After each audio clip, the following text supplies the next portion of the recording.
Good evening. Welcome to the East Hampton Library. Tonight we have an audience in person as well as an audience at home, and we welcome you. This evening we have Wake Smith, author of Pandora's Toolbox, The Hopes and Hazards of Climate Intervention.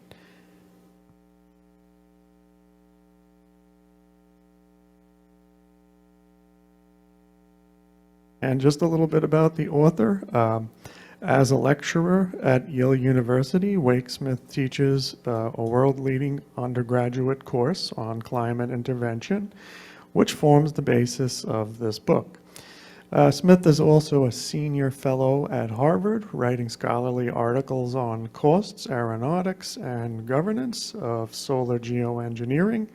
And prior to his academic career, Smith served in executive roles in the aeronautics industry, including as the president of a division of Boeing. And without further ado, I'd like to introduce Wake Smith. So we've got an audience of millions here and even millions more at home. The immediate connection is that I'm a Sag Harbor resident, so this is an opportunity for me to come over and have dinner in East Hampton, which I'm looking forward to doing. So I'm going to run through sort of the highlights of the book and the highlights of the course that I teach at Yale on climate change, all in a half an hour or a little bit more, and then I'm available for questions. My book is called Pandora's Toolbox, and it is about climate interventions, which are broadly all the other stuff we may need to do in addition to decarbonizing the energy cycle in order to preserve an acceptable climate. So climate interventions don't replace decarbonization, but I'm afraid that decarbonization is not in and of itself going to be enough.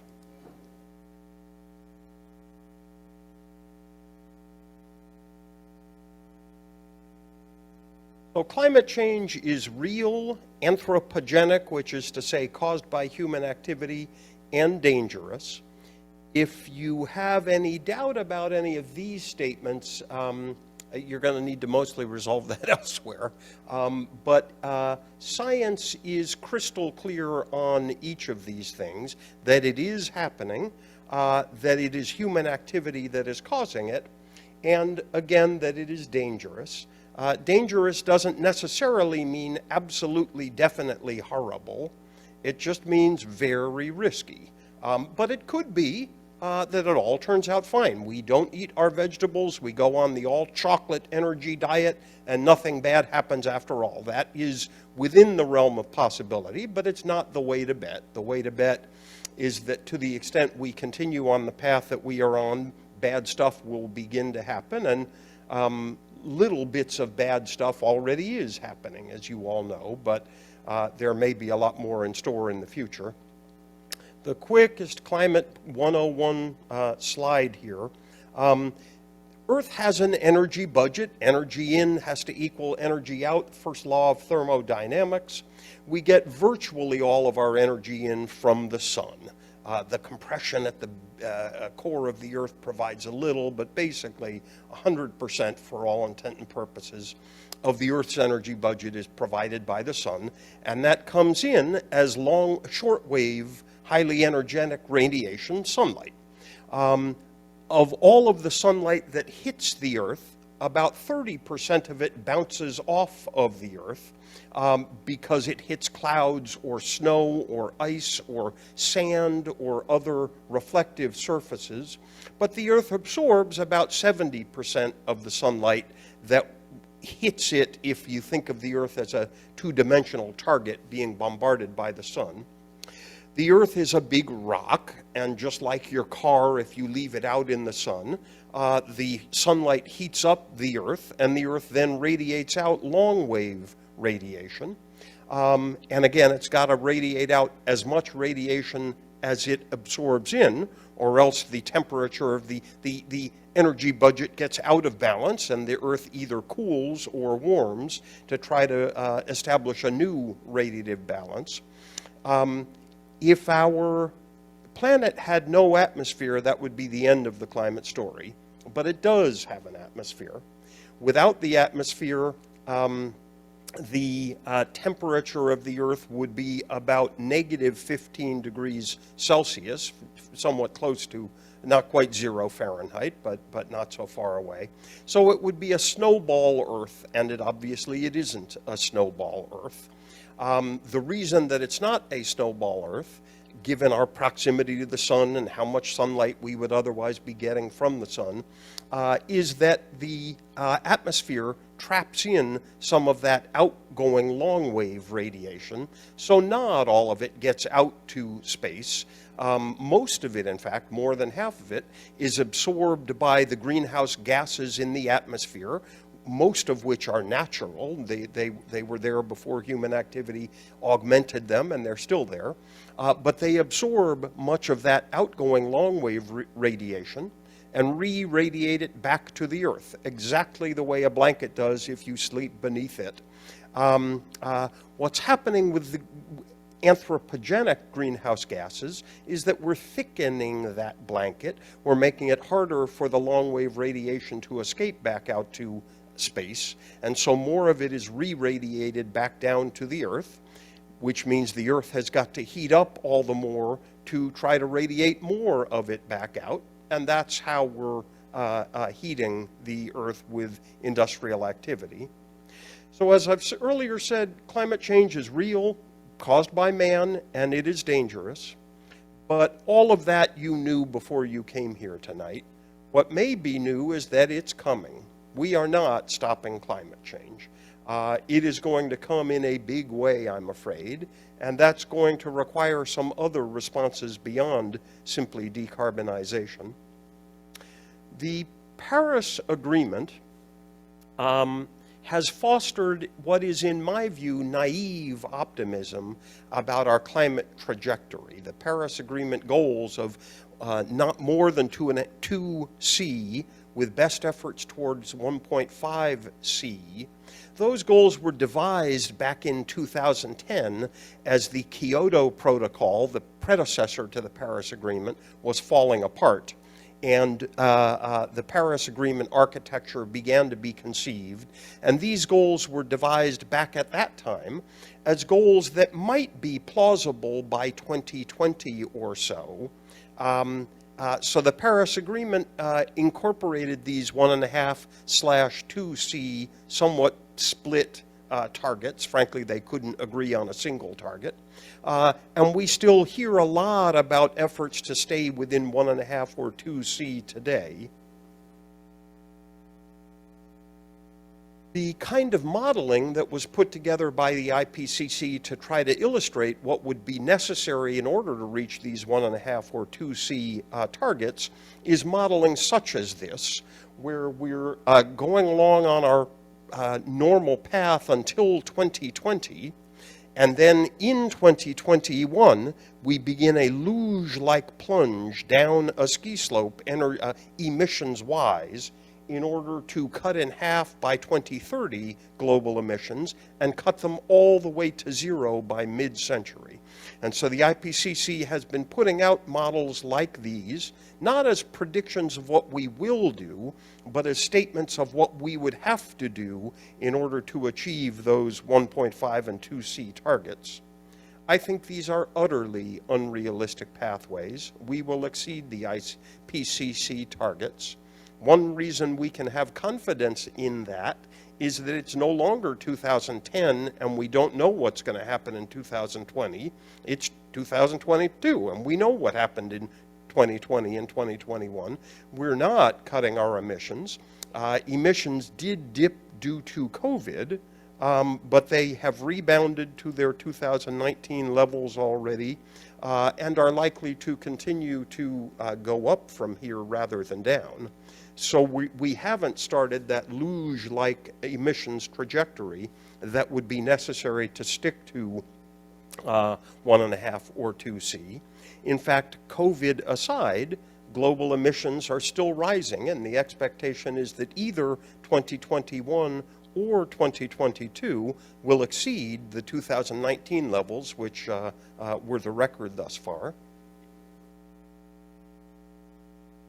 This is maybe the most famous figure in climate science. This is the Keeling curve, direct measurements of the amount of CO2 in the atmosphere at Mount Mauna Loa in Hawaii, out in the middle of the Pacific, where the air is quite clean, and we're therefore confident we're measuring background levels rather than levels near some city. It goes up and down seasonally each year, but the obvious thing to see on this slide is the line goes up and to the right, and it is continuing to go up and to the right.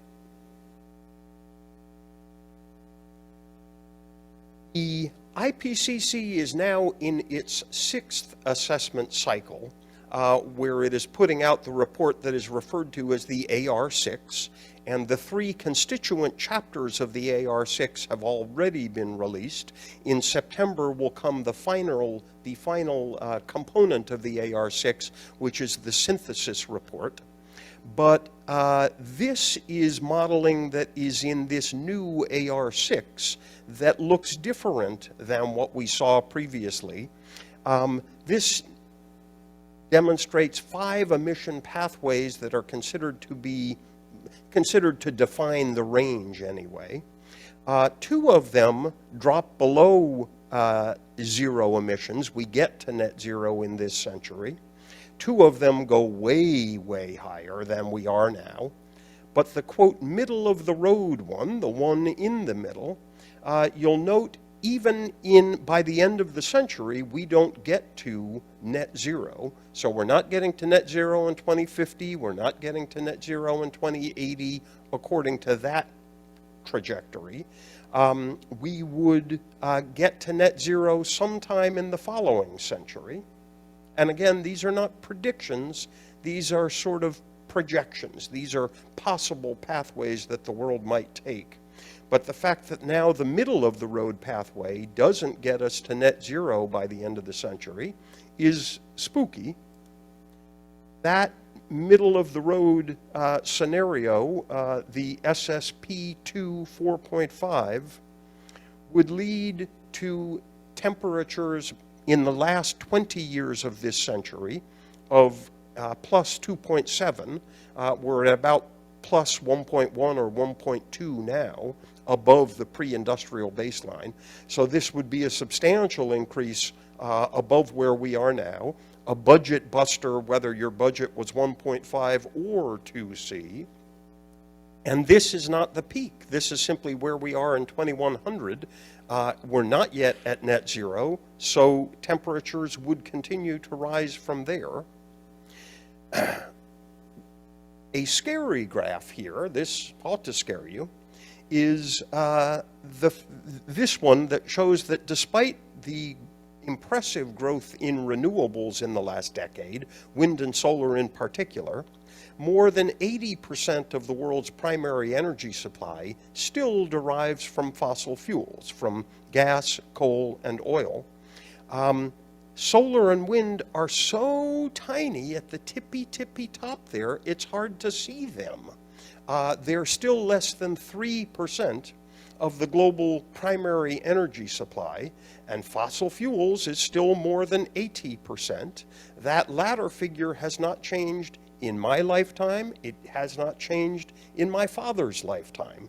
We have been deriving more than 80% of our energy from fossil fuels for well over a century, and the point is that hasn't changed. This line too is up and to the right. Little dip for COVID, but the world's demand for energy is continuing to grow. So getting to net zero will be hard. It will be hard because we've got the little 3%, or if you add in hydropower, less than 10% of the energy we saw on that last slide. We've got to replace that little 10% has got to replace the entire 80% here that's bad. Bad from a climate standpoint anyway. And that's going to prove to be very difficult, in part because we're not all in a luge headed down a emissions slope. Rather, decarbonization is a tug of war between opposing forces.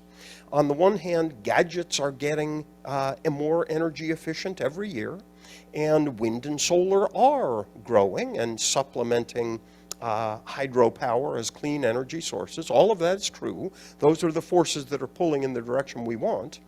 But population is still growing. 7.6 billion people on the earth today, expected to top out at 10 or 11 billion by the end of the century, roughly. All things being equal, if there's a third more people on the earth is going to want a third more energy. Moreover, most of those people today are in the global south, where they don't live the energy-rich lifestyle that we in the global north live, but they all aspire to. So increasing development of the global south and increasing population every year tend to out-tug in the tug of war decarbonization of the energy supply and energy efficiency, such that emissions keep rising, and it's not yet clear when that may change. There are lots of other challenges here. The renewable grid would require a great deal more energy storage capacity. We store right now in the U.S. about 3% of the energy, electricity that we produce and consume every day. If we're going to make much more use of wind and solar and have power when the sun is down and the wind is not blowing, we need huge amounts of storage capacity that we don't now have, and huge amounts of transmission capability to move power from places where it's windy to places where it isn't. But nobody wants that built in their backyard. There are hard to remediate sectors of the economy, such as aviation, my former industry, or steel, long-haul trucking, cement, shipping, agriculture. Those will be late sectors to decarbonize. We've got a collective action problem where we're seeking that people undertake local cost for global benefit and current cost for far future benefit. And both of those are very difficult things to motivate people to do. And then the political action remains ineffective. The Paris targets, bless their hearts, are still non-binding. Nobody's obligated to fulfill those targets. And yet, despite all of that pessimism, we must someday win this battle. There's only one path that I see towards an acceptable climate future, and that is through getting to net zero. So none of the reasons why it's hard and the reasons, therefore, that we likely won't get there soon, none of those mean we don't need to get there. There's only one door. And so we've got to find a path to the net zero year, to some year in the future where we finally have traveled down that luge-like ski slope, and we finally get to a point where we have no net emissions. And we'll focus a little bit more on the net part of that in a moment. But let's, in our imagination, parachute forward to that net zero year, whatever year that turns out to be. It is something that the world will be counting down to. It will be somewhat theoretical, but the IPCC would finally declare, it looks like next year is going to be the year, in which case I imagine the heads of state of all of the world's countries will gather once again on the banks of the Seine, return to Paris, the Paris Agreement home city, and celebrate this huge accomplishment of humankind. Fireworks displays over the river, non-carbon based, we hope, to celebrate an achievement truly as large as, maybe larger than, the moon landings. This would be a huge deal. But the question is when, and when turns out to matter way more than people realize it does. because the climate is a tank and flow problem, as it's referred to. Think of the climate, what informs the climate, how hot the climate turns out to be. You can think of that as a bathtub that has three operative elements. It's got the faucet coming in, that's our ongoing emissions, and we've got to turn that all the way down to zero. It's got a tank that's holding the water, the bathtub, and it's got a drain. In this case, the drain is the natural pace at which Mother Nature removes carbon from the atmosphere that is put there. After all, there was carbon in the atmosphere before we got to it. This is a natural phenomenon to which we're adding, but it's not like particulate pollution where it wasn't there before. The problem with the climate is that Mother Nature's drain is incredibly slow. And so to put some numbers around this, if we're thinking about CO2 only, which is the largest and most problematical, although not the immediately strongest greenhouse gas, but if we think simply in CO2 terms, we forget about methane, we forget about other greenhouse gases, we've got about 40 gigatons a year flowing in. That's how much is coming out of the faucet. Mother Nature's drain is less than 1 gigaton a year. So 40 in, 1 out. What the climate cares about is not the flow in or the flow out. It cares about the water level in the bathtub. So if we cut the water level out of the spigot in half, if we cut our emissions from 40 gigatons to 20 gigatons, what's happening to the water level in the bathtub? Oh, rising. The drain's still less than 1. So that's why we've got not to cut our emissions to a safe level as we do with air pollution. We've got to cut our emissions all the way to 0, or precisely under 1, so that the drain is finally draining as quickly as the spigot is flowing in, and only then do we stop heating the climate. The climate has built into it enormous inertia. And that is something that very few, this is new to science. I'm not telling you anything that I invented. This is utterly new to the general public. People seem to have the view that once we get to net zero, we're good. And we would be good if we got to net zero when the water level in the bathtub was an acceptable level. But if instead we keep running the tap and we only get to net zero once the water level is at an unacceptable level, once we've ruined the climate essentially, then net zero isn't sufficient. After net zero, more bad news, temperatures simply stabilize. Again, we're now at net zero, the drain is super slow, there will be some ongoing emissions, so the water level essentially stays as it is. The blanket that covers the Earth and prevents the escape of long-wave radiation stays as thick as we made it. So temperatures don't go down after net zero, they merely stabilize for centuries. Well, if high temperatures is what informs high climate damages, then high climate damages merely stabilize for centuries. In fact, if you look at the area under the curve before net zero and after net zero, you'll note that the area here in the 100 years before net zero, we're going to have far fewer or far less climate damages than we'll have in the 100 years after net zero. So we are exporting to the future problematical climate damages if we keep filling the bathtub in the way that it seems likely we are going to do. And even that assumes merely linear relationships between the amount of emissions we spew and the climate impacts that ultimately creates.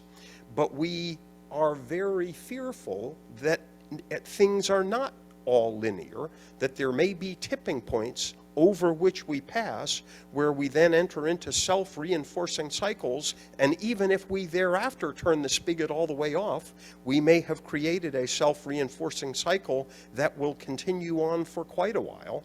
And here are examples of systems that we know have some tipping point in them. We don't know where it is. We won't even know when we cross that tipping point. But we may at some time in the future find that we've stopped the emissions and we can't stop the warming.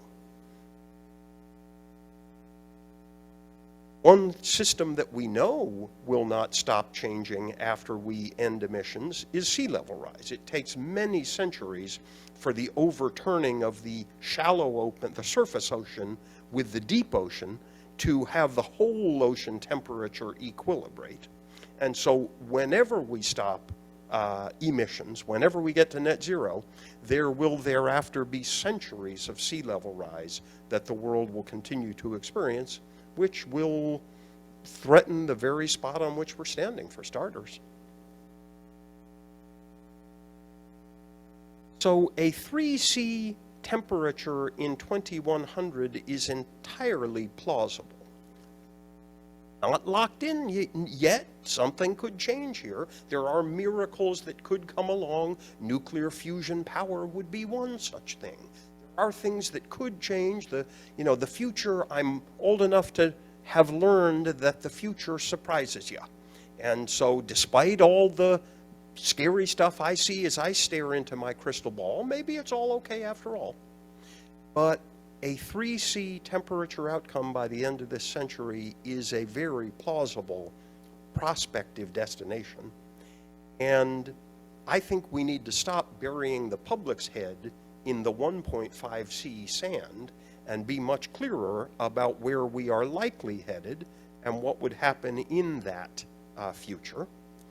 So if we're in the net zero year, whenever that is, and people then see the slides I just showed you, climate damages aren't going down, temperatures aren't going down.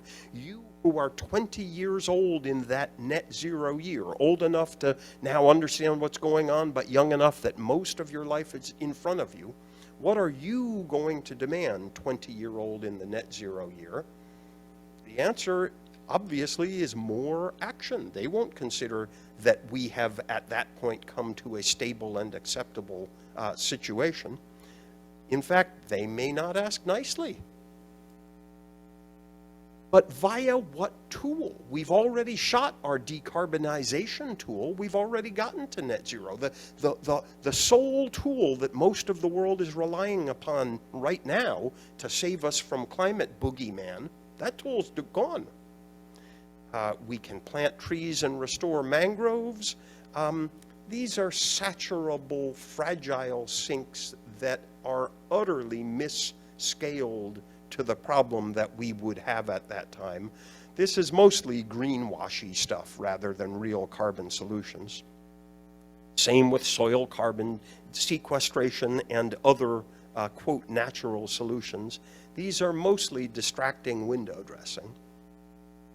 Welcome to Pandora's Toolbox. The exploration, given all of that setup, of what tools there might be in the toolbox in order to try to deal with that set of problems. A set of not how to get to net zero, what we do after net zero. Pandora, of course, a mythical figure, was given a box, told not to open it. Curiosity overwhelms her. She does. Out come all of the evils of the world, plus hope. In my Pandora's Toolbox, but I should say, I use the Pandora analogy, myth, to signal in the very first word of the title of the book that this isn't a bowl of cherries. We've got, there aren't panaceas in the toolbox. But nonetheless, there is a toolbox that broadly has two sides to it. Carbon removal on the one hand, and solar radiation management on the other. So carbon capture and storage, the problem in that future would no longer be that we have excessive emissions. We've gotten to net zero. Rather, it would be that the bathtub is too full, that we have excessive concentrations of greenhouse gases in the atmosphere in the absence of ongoing emissions.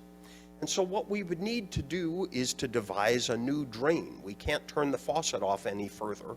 We would have to widen the drain, no longer rely upon Mother Nature to remove that carbon from the climate system, but rather do it in an industrialized fashion that would speed the a return to a cooler and more acceptable climate. That is likely technologically feasible.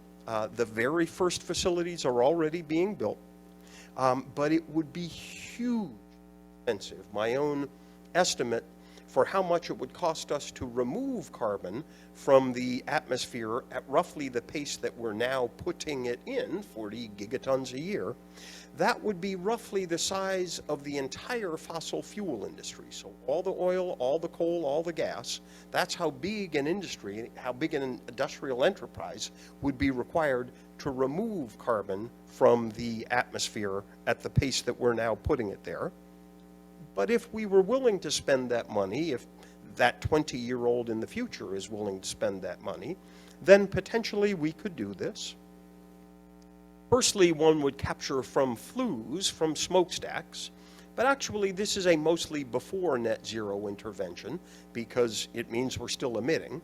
But this is the thing that we should be doing right now vastly more than we are doing, capturing the CO2 from big fixed point emission sources before it goes into the atmosphere or our proverbial bathtub. But if we've gotten to net zero, there won't be any more of these. Either smokestacks will all have scrubbers on top of them, or we'll have knocked over the smokestack because we're no longer combusting something at that plant. And then we've got to capture the carbon from direct air. The problem is that it is incredibly dilute in direct air. It's 400-ish parts per million. And the amount of air handling and energy then that is required to pluck little bits of CO2 out of packets of air is quite substantial.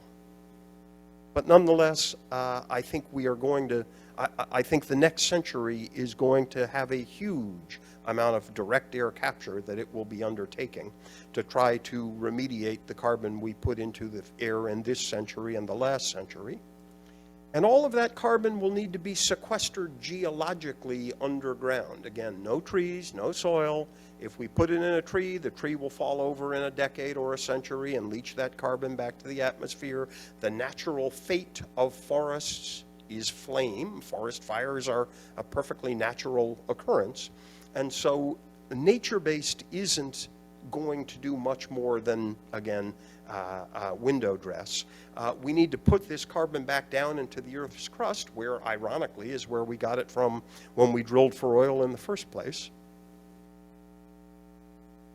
But at 40 gigatons a year negative, the same pace at which we're now increasing the concentrations positive today, that would take a century or two to return the atmospheric concentrations back to a level that people today find acceptable. Could we speed that up? Well, perhaps, but it's reasonable to measure the period that negative emissions would require to repair the climate. It's reasonable to measure that in human lifetimes. It would take 2 or 3 or 4 generations to end to do that, likely. Will future and yet I'm afraid future generations will decide that they need to do that. But will they be willing to accept 3C climate damages in their lifetime? Again, the 20-year-old in the net zero year, he or she may be willing by that time to begin to pay to recapture carbon, but that won't save his or her lifetime. He or she is still going to live in a pretty terrible climate. And so they are going to demand yet more action.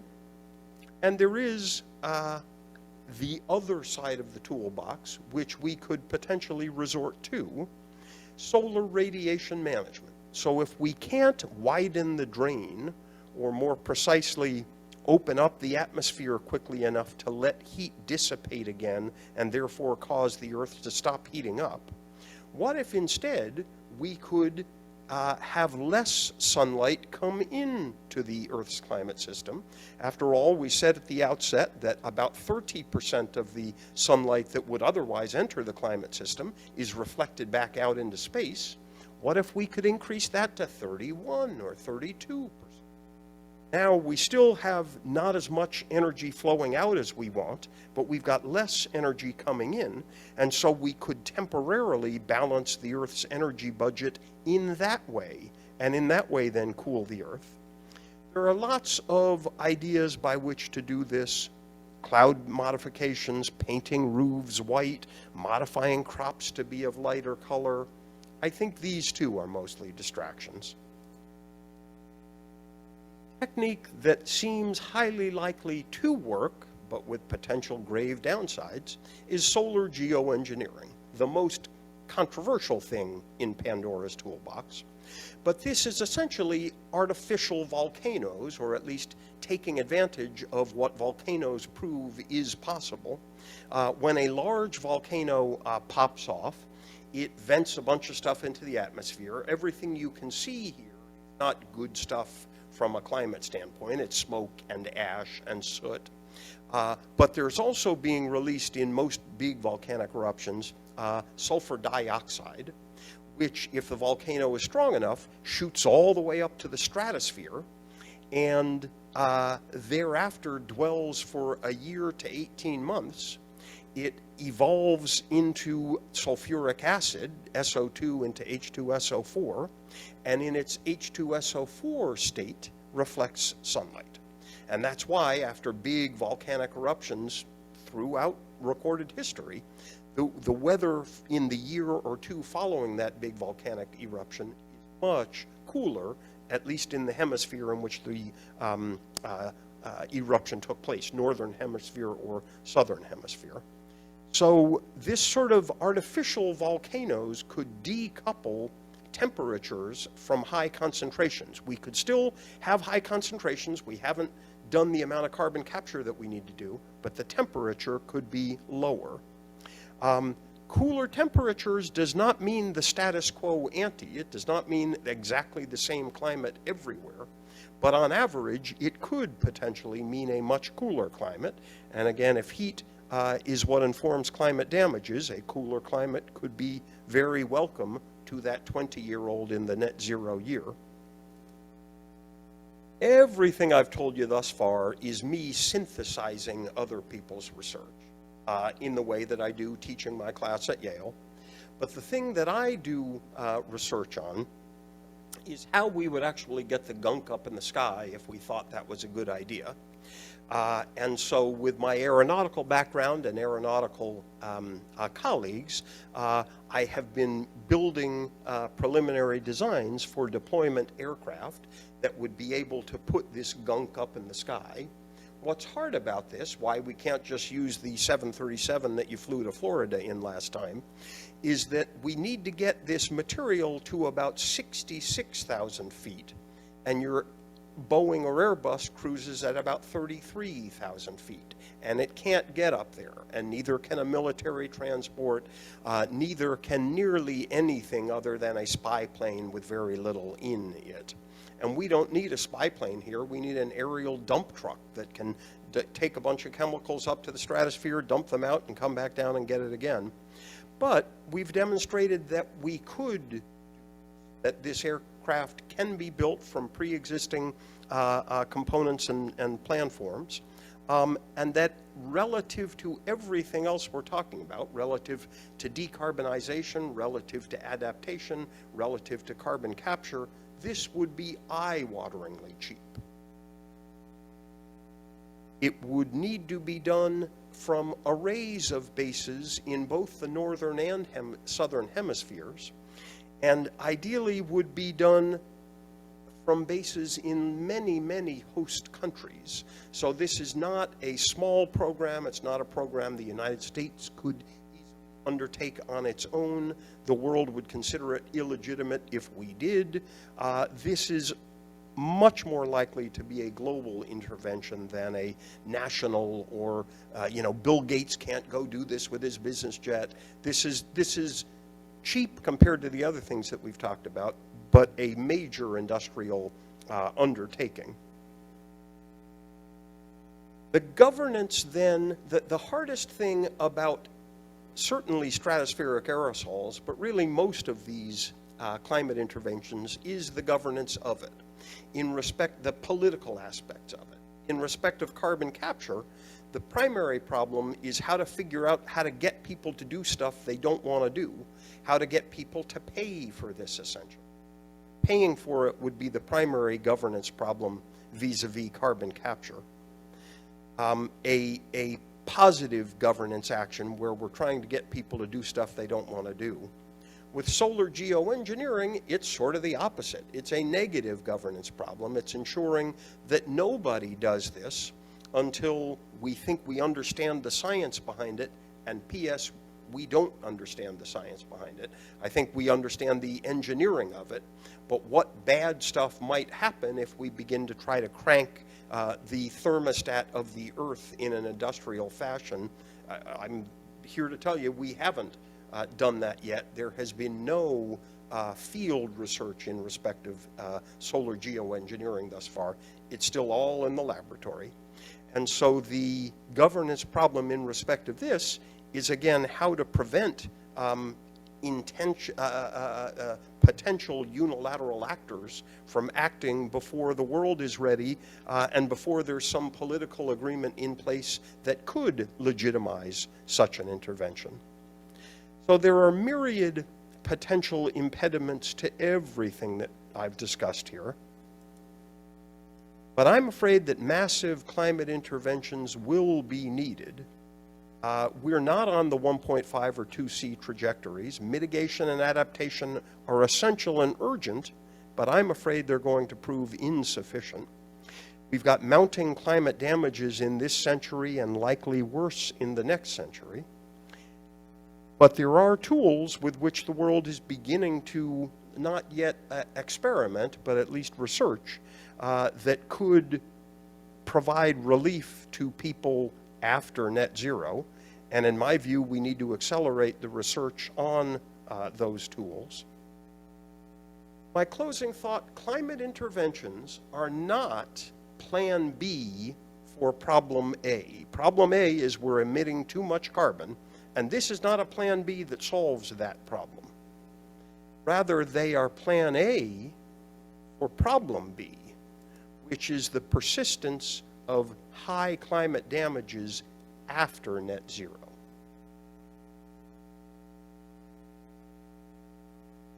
So that's my...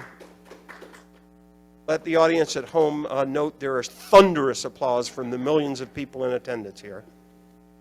So I've gone a little longer than I had intended, but I had fun doing it. So let's start in. Does anyone have any questions, either from our audience in the house or our audience at home? Your picture showed sulfur dioxide, I think, SO2. Correct. And you were talking about the need for SO4. 2SO4, sulfuric acid. Sulfuric acid. So how does that get formed? It happens naturally over a period of 30 to 40 days. The SO2, oxygen is native to the stratosphere, and it needs additional oxygen to transform from SO2 to H2SO4. Water is there too. So all the ingredients are there. They just need to find each other and do their thing. And so that will quite reliably happen after a period of 30 to 40 days. It's on a spectrum. Some will happen on day 1 and some will happen on day 60. But to the extent that we put SO2 in the right place in the atmosphere, which is to say higher than the troposphere, above the tropopause, which is the boundary between the troposphere and the stratosphere, so up into the stratosphere, which again is why we need novel aircraft to do this, then the SO2 will endure for 12 to 18 months rather than come down with the next rainstorm, which it would if we put it in the troposphere. In that 12 to 18 months, then, it will have the 30 to 40 days necessary to oxidize into H2SO. And then we've got a year-ish of endurance in the stratosphere as H2SO4 to reflect sunlight, just as happens with the SO2 that is blown out by large volcanoes. Now, if there's a little bell in your head that says, isn't sulfuric acid bad? Yes. Yes. A few things on that. The reason sulfuric acid is bad is it's the thing that causes acid rain, and acid rain kills fish and all sorts of other. So adding materially to the amount of SO2 or ultimately that is in the atmosphere, that would be bad. The magnitude that we're talking about here is in the range of 1% of current industrial emissions. So I'm not arguing that that's a immaterial number. 1% is still a material increase, but it's not going to double the acid rain problem. To the extent that we may be cleaning our air pollution up, which the world has been doing in the global north, and it may hereafter begin to do more south, it may be delaying better, less sulfur in the atmosphere, but it's not likely to add. But still, adding to a bad thing at all is a bad thing. So the reason that we might start with sulfuric acid, or I'll call it sulfur in its various forms, is that it is the devil we know. It's native to the atmosphere and to the stratosphere. And so we know that it doesn't cause the Indian monsoon to collapse or people to have 3 heads or whatever. There are fewer. What the world will rightly be freaked out about in respect of this is bad stuff happening that we didn't think would happen. That's the thing that research would need to try to uncover before we do it, and ongoing monitoring would need to uncover as we're doing it. We would want to make sure that we're not creating unintended environmental consequences. And so starting with a devil we know that is native to the stratosphere, that is naturally there, reduces the scope of bad stuff that could go wrong. But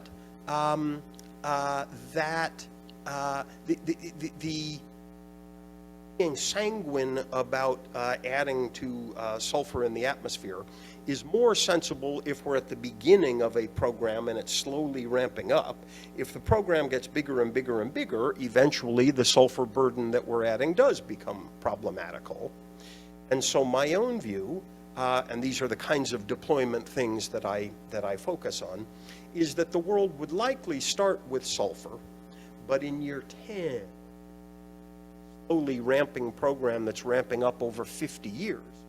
Once we've proven that we know how to deploy this, we know where to deploy it, it didn't start a world war, we've got global legitimacy, the world would at least, likely maybe overphrasing it, but the world certainly has the option to switch to a different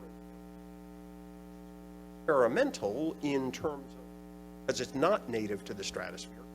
Chalk is the leading next candidate, calcium carbonate.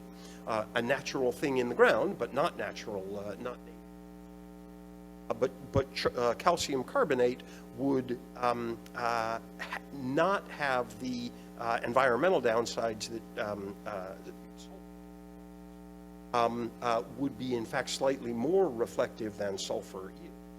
So maybe we start with sulfur and then migrate to aerosol 2, and what aerosol 2 is a problem for decades from now. Likely could find something both more effective and less environmentally problematical than sulfur. Thank you. I just have a little follow-up. So in your initial A picture, long list of people behind you want time, but in your initial picture, the red long wave going down back to Earth. yep. I'm curious, would this, that part of things, keeping, Yes, so that's another problem. About a third of the impact we want to have is wasted because this stuff is itself a greenhouse gas. So its beneficial impacts outweigh that extent to which it cannibalizes its own effectiveness.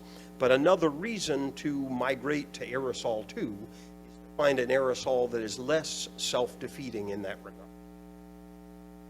Sensible questions. Let me ask you all, if I may, a question. So how scary is this? I just presented something. Well, two things. How scary is the after net zero climate impacts, and how surprising is that on the one hand? And how scary is solar geoengineering on the other hand as a possible remedy for that? I'd just be interested to hear your I work on the engineering. I characterize as the easiest part. $5 or $10 billion in 10 or 15 years. Several orders of magnitude cheaper than everything.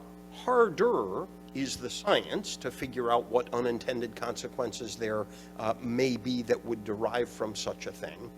But hardest by far is the governance bit. And harder, I think, in respect of solar geo, than it is where we're actively doing something that could have consequences, even if the consequences are good for 90. One would intend homogeneous implementation, but it might still have heterogeneous impact. Place will get cooler faster than others, and precipitation element of what's dangerous about climate. Simply the warming, although that's dangerous in and of itself.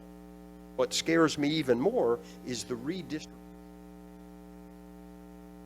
Some places that are wet are going to become dry, and some places that are dry are going to become wet, and that is going to wreak havoc on societies in a 10 billion-ish people world, where people suddenly can no longer, support themselves food-wise on the land they used to live on. Holy cow. So putting our hand on the global thermostat to try to intervene, knowing that it may have bad impacts for some people in the future,